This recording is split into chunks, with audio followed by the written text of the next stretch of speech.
राजेश भाई साहब जी अब जरा आपके पास आ जाएं। दो चीजें हैं जो तीनों राज्य के मुख्यमंत्री बीजेपी को फाइनल करने हैं, जी और साथ ही साथ ये जो भी मुख्यमंत्री बनने हैं उनका एक साथ में जो जो जिस क्राइटेरिया पे बनने हैं उस वो क्राइटेरिया है 2024 का लोकसभा इलेक्शन। इन बिल्कुल। तीनों राज्य के में 65 सीटें हैं, उसमें से 3 कांग्रेस के पास हैं, 62 बीजेपी के पास हैं। तो अब 62 से बीजेपी बहुत कर लेगी, 65 कर लेगी, इससे ज्यादा तो स्कोप है नहीं 3 सीट से। तो क्या बीजेपी का जो नया मुख्यमंत्री है उसका एक बड़ा कारण यह है कि वो कम से कम 62 सीटें जो वो डिफेंड कर रही होगी उतनी सीटों पे अपने को बरकरार रखे, या मिनिमम डैमेज हो भाई, वो 62 से खिसक के 55 पे आ जाए, 50 पे आ जाए, इससे ज्यादा वो ना हो। एक दूसरा एक ये भी माना जा रहा है कि हालांकि मोदी जी अभी तो 10-12 साल और काम करने की स्थिति में है, लेकिन अमित शाह साहब की तरफ से एक साफ सुथरा ये कोशिश वो चाहते हैं अमित शाह साहब कि मोदी जी के बाद उनके और मोदी जी के बीच में कोई और चैलेंज करने वाला ना हो कि भाई मैं भी प्राइम मिनिस्टर का एक दावेदार। और ऐसा भी एक अटकल है कि अगर 2024 के इलेक्शन में कुछ 10-20 सीटों का कम ज्यादा रह जाता है तो ऐसी स्थिति में फिर कोई मोदी जी को भी चैलेंज करने वाला नहीं हो कि भाई इनके नाम पे तो हम नहीं आएंगे लेकिन इनके नाम पे आ जाएंगे। तो ये जो देरी हो रही है इसमें क्या क्या रूप है, और फिर मैं एक दो प्रश्न और हैं जो उसको आगे करेंगे, लेकिन पहली बार आपसे ये वक्तव्य समझ लें कि देरी के कारण 2024 का इलेक्शन और उसके बाद की राह है या कोई और है। धन्यवाद आनंद जी। देखिए, ये बात बिल्कुल सही है कि इन 3 राज्यों में भारतीय जनता पार्टी की जिस तरह से ये चक्रवर्ती विजय हुई है, उस विजय के बाद ये तो बहुत आसान है कि भाई चलो सरकारें तो बनेगी, मुख्यमंत्री भी बनेंगे। लेकिन मुझे लगता है कि अब तीसरी पारी खेलने के लिए नरेंद्र मोदी जी के सामने कुछ चुनौतियां बढ़ गई हैं। चुनौतियां बढ़ गई हैं इसलिए कि भारत में आप देखिए कि एक लंबा समय हो गया, मेरा ख्याल है कि 3 बार लगातार, तो शायद नेहरू जी के बाद इंदिरा जी को लगातार तो 69, और उसके बाद देखिए 71, फिर अगले चुनाव में तो वो हार ही गई थी। तो किसी को तीसरा टर्म तो मुझे नहीं याद आता कि मिला हो। 10 साल तक तो उदाहरण है। अब ऐसी स्थिति में इतनी बड़ी चुनौती के बोझ तले भारतीय जनता पार्टी के शिखर नेता नरेंद्र मोदी जी मैदान में आएंगे। तो ये हम सब जानते हैं कि दक्षिण भारत से उन्हें कोई बहुत ज्यादा उम्मीद नहीं है। सहयोगी पार्टी के रूप में आईडीएमके कितना हेल्प करती है वो देखना पड़ेगा। लेकिन 3 राज्यों में छत्तीसगढ़, राजस्थान, मध्य प्रदेश और उसके बाद फिर दिल्ली, पंजाब, हरियाणा, हिमाचल जो है वो अब यही उनका अखिल भारत है। और इस अखिल भारत में दिल्ली में आम आदमी पार्टी, और पंजाब में आम आदमी पार्टी, हरियाणा में साझा सरकार है एक तरह से, हिमाचल में कांग्रेस। तो ये है, लेकिन बड़ी संख्या में तो उनके संसद सदस्य हैं ही। अब इन 10 सालों की एंटी इनकम्बेंसी प्लस जैसे कि आपने संकेत किया कि 3 राज्यों में जो नया नेतृत्व आएगा, नरेंद्र मोदी जी के लिए ये चुनाव करना बहुत कठिन होगा कि वो जो है किसको मुख्यमंत्री चुने। क्योंकि धर्म संकट ऐसा है कि जो जनाधार वाले नेता हैं इन राज्यों में, उनकी तो उन्होंने जबरदस्त उपेक्षा की। शिवराज सिंह चौहान की उपेक्षा की, रमन सिंह की उपेक्षा की और वसुंधरा राजे की उपेक्षा की। अब अगर उनको दोबारा लाते हैं तो चूंकि उपेक्षा की है तो 100% भरोसे के साथ कैसे लाएं। और इन 3 के अलावा इन तीनों राज्यों में कोई ऐसा जनाधार वाला चेहरा भारतीय जनता पार्टी के पास नहीं है कि जो लोकसभा चुनाव में नरेंद्र मोदी को ये गारंटी दे सके कि जो सहयोग आप करेंगे उसमें मैं आपका अपना अंशदान ज्यादा ही करूंगा। एक चेहरा छत्तीसगढ़ में बृजमोहन अग्रवाल का है, लेकिन बृजमोहन अग्रवाल जी को प्रधानमंत्री नरेंद्र मोदी पसंद नहीं करते हैं। तो ऐसी स्थिति में जैसे कि मैंने कहा था कि चुनौतियां बढ़ा ली हैं। पहला कारण तो ये है कि अगर वो अपने भरोसे के लोग आते हैं तो वो चुनाव जिताने की स्थिति में नहीं है। और दूसरा चुनौती ये है कि अगर वो चुनाव जिताने की स्थिति में नहीं है तो फिर सारा दारोमदार आ जाएगा नरेंद्र मोदी के सिर पे। अब 2 राज्यों में, 3 राज्यों में प्रचार की कमान संभालना एक अलग बात है, लेकिन 30 राज्यों में चुनाव प्रचार की कमान संभालना अलग बात, दूसरी बात है। जब तक पार्टी में सेकंड लाइन ऑफ लीडरशिप विकसित नहीं होती, जो एक समान योग्यता की होगी, तब तक भारतीय जनता पार्टी के लिए कुछ चुनौतियां बढ़ी हैं। अब बड़ी इसलिए हैं कि क्योंकि आप कुछ भी कह लीजिए, भले ही कि चाणक्य कह लीजिए या कोई बड़ा कद कह लीजिए या अमित शाह का नाम ले लीजिए, लेकिन नरेंद्र मोदी का स्थान अमित शाह लेंगे या उनका विकल्प है या उनके पर्यायवाची हैं, ये कहना बड़ा मुश्किल है। तीसरा नाम कोई आता ही नहीं है। 10 वर्षों में असल में यही काम हुआ है कि जो सेकंड लाइन ऑफ लीडरशिप थी वो बहुत कहीं दबी कुचली मैली और शोषित सी नजर आ रही है।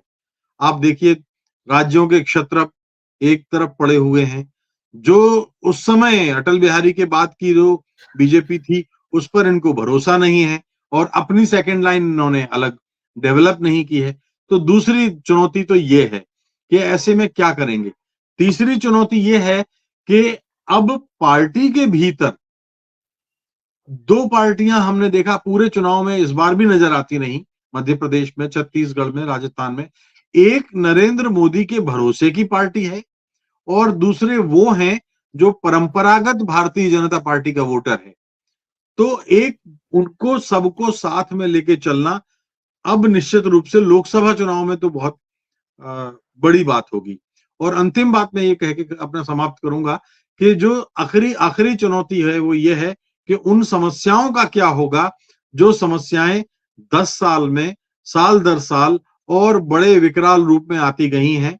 वो एक जो किसी भी राष्ट्रीय सरकार की प्राथमिकता होती है जिनसे निपटना, महंगाई है, बेरोजगारी है, आर्थिक रफ्तार है, बिजली उत्पादन है, औद्योगिक उत्पादन है, विदेश नीति है, रक्षा है, इन सारे मसलों पर जो इनकी कमजोरियां रही हैं वो भी अब उजागर हो गई हैं। तो ये मुझे मोटे तौर पर लगता है अपने प्रथम कमेंट में कि ये 4 चीजें हैं जिनसे मोदी जी को खुद जूझना पड़ेगा। जी जी राजेश भाई साहब, अब 2 चीजें हैं जो आपसे पहले पूछ लूं फिर समझ लूं आपसे। जो मेरी समझ है और जितना मैंने इस खास करके 3 स्टेट के चुनाव में देखा, ये मुझे ऐसा लगता है कि हिंदुत्व के नाम पे वोट पोलराइज हुए हैं, एक जगह इकट्ठा हुए हैं, क्योंकि मोदी जी उसमें सफल भी रहे। जो राजस्थान में उनका पूरा पोल प्लैंक था वो कन्हैया लाल था। हम मध्य प्रदेश में जब गए तो उस समय बागेश्वर धाम और ये सब जो बातें होती थी तो हम लोगों को हंसी की बात लगती थी कि क्या ये बागेश्वर धाम के नाम पे अब कहीं वोट है। लेकिन जब आप लोगों से भी बात हुई, आप सब लोगों का ये कहना था कि उससे पहले बहुत से हिंदू अनुष्ठान, जो धार्मिक अनुष्ठान होते हैं, चाहे वो कीर्तन हो, ये सब, इस राम कथा हो, अब मतलब कथा हो, इस सबको बहुत ऑर्गेनाइज ढंग से मध्य प्रदेश में कराया गया था। फिर वो धाम बनाने की बात हो, मतलब एक हिंदुत्व का तड़का ठीक से दिया गया। और बहुत से ज्यादा लोगों का यह मानना है कि हिंदुत्व इसका ओवरऑल जो फ्लेवर रहा और जिसकी वजह से भाजपा इतनी सीटें जीती है, उसका मुख्य वो हिंदुत्व है। तो एक तो इस पे आपसे समझ लें। दूसरा, इंडिया गठबंधन में मुझे एक चीज थोड़ा उत्तर प्रदेश के रेफरेंस पे नहीं समझ में आ रही, बाकी मुझे लगता है उत्तर प्रदेश, दिल्ली और पंजाब छोड़ के कहीं कोई इंडिया गठबंधन में कोई दिक्कत नहीं है, सब जगह सब सेट है। अखिलेश यादव जी का मुझे समझ नहीं आ रहा, उनको क्या कांग्रेस से दिक्कत है? क्योंकि देखिए, अगर उत्तर प्रदेश में अखिलेश जी को बीजेपी को रोकना है, तो अगर उनको लगता है कि कांग्रेस के साथ आने से बीजेपी को वो रोकने में उनको दिक्कत होगी, तो उनको साफ साफ कहना चाहिए। उनको कहना चाहिए कि भाई ये कांग्रेस के आने से वो है, कांग्रेस यहाँ 1 सीट अपना जो जीती तो वही लड़े, बाकी 79 सीट पे मैं लड़ना चाहता हूं, मैं ऐसे रोकूंगा। क्योंकि वो उनका कुछ समझ में नहीं आ रहा। वो उनके जो कमेंट्स हैं, वो कमेंट में तंज है। और उस कमेंट को, अच्छा दूसरा मैं एक और चीज आपसे पूछ लूं, वो 72 या 75 जगह उन्होंने अपने कैंडिडेट दिए थे मध्य प्रदेश में। मुझे राजेश जी एक चीज, जब सेकंड पार्ट हिंदुत्व का पहले बताइएगा फिर इंडिया गठबंधन का, आपको क्या कहीं से भी लगता है कि उनके इस 72 या 74 लोगों के लड़ने से क्या बीजेपी का फायदा हुआ या कांग्रेस का फायदा हुआ? क्योंकि ये भी मैं जरा समझना चाहता हूं, क्योंकि लार्जर उसमें जिस तरह से वो कह रहे हैं उससे लग रहा है कि वो तो कांग्रेस का बड़ा फायदा कराए हैं। तो मैं दोनों चीज, पहले हिंदुत्व वाली बात और फिर ये जरा इंडिया गठबंधन में फायदा किसका, कौन किसके साथ है, ये भी जरा समझ लें। राजेश भाई साहब। देखिए आनंद जी, पहली बात तो ये है कि जिस सांप्रदायिक आधार पर विभाजन करने में भारतीय जनता पार्टी की कोशिशें लगातार 1990 के बाद चल रही हैं, अब वो 2014 के बाद अधिक तेज, तीखी, धारदार और आक्रामक हो गई हैं। तो हमने उत्तर प्रदेश की विधानसभा के चुनाव में देखा ही था। अन्यथा हम सबको याद है कि एग्जिट पोल और तमाम हम सब लोग चर्चाओं में उत्तर प्रदेश के परिणामों को लेकर जब बात करते थे तो क्या उभरता था और क्या एक तस्वीर बनती थी प्रतिपक्ष की। लेकिन परिणामों ने सब हमने देखा कि उलट गया। और तब मेरा ख्याल है हमने शायद आपके ही किसी चर्चा में एक बात हुई थी कि अब एक किसी लेवल तक समाज में किसी स्तर तक सांप्रदायिक विभाजन तो हो गया। अब कोई कुरेदे या ना कुरेदे, बीजेपी प्रचार करे या ना करे, अब जब मतदान केंद्र पे ईवीएम मशीन के सामने मतदाता खड़ा होता है, खास तौर पर महिलाएं, तो उनका जो मत है वो भारतीय जनता पार्टी के समर्थन में होता है। इसमें तो दो राय है नहीं। अब यूं देखा जाए तो हम लोग एक अपनी लचीली और उदारवादी सोच के चलते, अपनी एक सेक्युलर सोच के चलते इस चीज से हम दूर रहते रहे हैं। लेकिन अब जो सच्चाई, एक सामाजिक जहर अगर पैदा कर दिया गया है एक माहौल में, तो उससे अब दूर होना तो बड़ा मुश्किल है। अब हमें अगर अगले लोकसभा चुनाव का सामना करना है तो भी हमें ये मान के चलना होगा कि अब उस लोकसभा चुनाव में भी उस सांप्रदायिक लहर को भारतीय जनता पार्टी भुनाएगी, उसको याद दिलाएगी। और तब तक तो अगर ये राम मंदिर की शुरुआत हो गई और जो इनकी योजना है मुफ्त दर्शन कराने की हर राज्य से, तो वो एक कहीं ना कहीं एक साइलेंट वेव हो सकता है। तो एक बात तो ये है। दूसरा, आपके सवाल का दूसरा भाग था इंडिया को लेकर के। अभी एक बात आई थी कि इंडिया में कोई दरार नहीं है। मुझे लगता है कि इंडिया में अगर दरार भले ही ना हो, बड़ा फासला बड़े ही ना हो, बड़ा ना हो, लेकिन फिर भी सब कुछ ठीक नहीं है। और लोकसभा चुनाव में ये फासला और गहराएगा। विधानसभा चुनाव में तो समझौता एक बार फिर भी हो सकता था।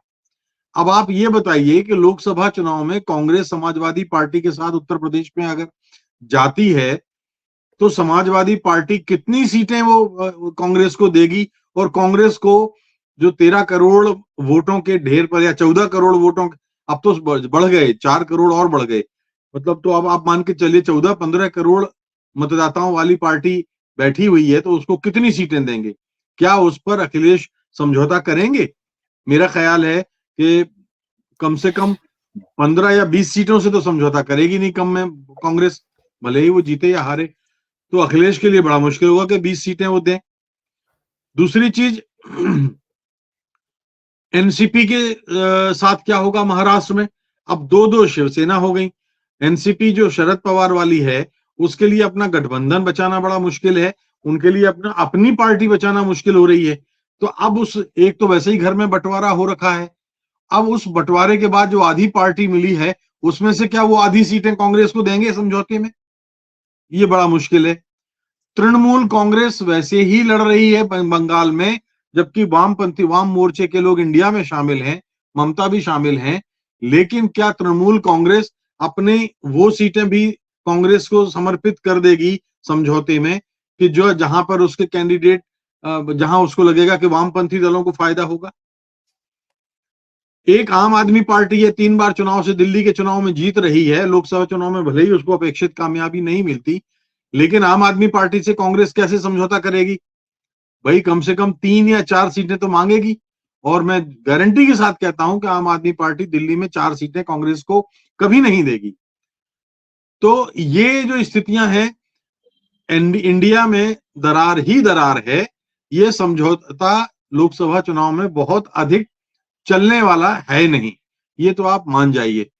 दूसरी बात में आपने एक सवाल किया था कि क्या मध्य प्रदेश में अखिलेश यादव के ने 72 उम्मीदवार खड़े किए तो क्या किसका फायदा हुआ, कांग्रेस का या बीजेपी का? मेरे ख्याल से हमने शायद एक बार और भी चर्चा की थी कि जब 2018 के चुनाव को, यानी पिछले चुनाव को आप याद करें, तो दोनों 40% वोटों पर बराबर ठहरे हुए थे, 40-40 वोटों पर। और हर चुनाव में 1.5%, 1% का अंतर औसतन रहता है, जब तक कि कोई भयंकर आंधी किसी पार्टी के पक्ष में नहीं चलती। 2003 में 11% वोटों का अंतर था, कांग्रेस के 35% थे और बीजेपी के 46%। तो जब तक ऐसा नहीं होता तब तक बात बनती नहीं है। वो बाकी चुनाव में तो 1%, 1.5%, 2% ऐसा रहा। तो अब अगर अखिलेश यादव मान लीजिए 3% वोटों के आधार पर मध्य प्रदेश में है, बीएसपी 5% वोटों के ढेर पर बैठी है, गोंडवाना गणतंत्र पार्टी कहती रही कांग्रेस से कि हमसे समझौता करो, नहीं किया। विंध्य जनता पार्टी का जो मुखिया है वो खुद ही कांग्रेस से टिकट मांग रहा था, बीजेपी ने उसको टिकट नहीं दिया था, तो वो कांग्रेस से मांग रहा था। जब कांग्रेस ने नकार दिया तो उसके बाद फिर उसने अपनी पार्टी बना ली। तो ऐसे कई उदाहरण मध्य प्रदेश में हैं कि जहां जो प्रतिपक्षी जो छोटे दल हैं अपेक्षाकृत कांग्रेस की तुलना में, और उनकी अपना एक निर्धारित वोट बैंक है, तो ये वोट प्रतिशत पहुंचता है करीब करीब 12%, 11 से 12%। 12% वोटों में से मैं ये नहीं कहता कि 12% सारे के सारे कांग्रेस को मिल जाते, लेकिन अगर इन 12 में से 5 सीटों पर बड़े ही खुले दिल से कांग्रेस समाजवादी पार्टी को 5 सीटें देती और बाकी सीटों पर जो है उसका समर्थन लेती, तो शायद कम से कम 4% वोटों का इजाफा या 3% वोटों का इजाफा उसका पक्का था, होना ही था। और ये हम लोग बराबर अपनी चर्चाओं में कहते रहे। और अगर 4% वोटों का इजाफा होता तो इसका मतलब ये है कि अभी जो आज जो स्थितियां हैं वो उसमें कम से कम 24 सीटों का इजाफा हो जाता। लेकिन अब ये गणित क्यों कांग्रेस के लोग नहीं लगा पाए, ये मेरे लिए ताज्जुब की बात है कि ये उनको लगाना चाहिए था। और अंतिम बात मैं ये कहना चाहता हूं कि एक बहुत दिलचस्प दृश्य है आनंद जी, कि केवल 2013 का अपवाद है। तो 2013 के इलेक्शन को आप अलग कर दीजिए, हम 90 से बाद देख रहे हैं कि जो पार्टी विधानसभाओं में जीतती है वो अगले लोकसभा चुनाव में नहीं जीतती। काफी कुछ चीजें इससे आप समझ सकते हैं कि मोदी का जादू कितना चलेगा कितना नहीं चलेगा, ये तो हम अप्रैल मई में देखेंगे। लेकिन मैं आपको बताऊं कि 1990 के विधानसभा चुनाव में बीजेपी जीती, 1991 में कांग्रेस की नरसिम्हा राव सरकार बन गई, 1998 में विधानसभा चुनाव कांग्रेस जीती, 1999 में अटल बिहारी वाजपेयी की सरकार बन गई, 2003 में बीजेपी जीती और 2004 में कांग्रेस की सरकार केंद्र में बन गई, 2008 में बीजेपी जीती और 2009 में फिर कांग्रेस की सरकार केंद्र में बनी।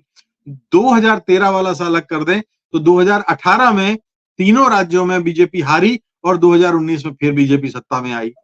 अब इसका कोई, इस ट्रेंड का मैं ये नहीं कहता मैं कोई कि इसका ऐसा ही होगा, लेकिन कांग्रेस और इंडिया गठबंधन चाहे तो इससे सबक ले सकते हैं, लेकिन उन्हें अपने अपने ईगो, अपने अपने सीटों का मोह और एक व्यावहारिक और लचीला दृष्टिकोण अपनाना पड़ेगा। केवल कांग्रेस पर ठीकरा फोड़ने से कुछ नहीं होता।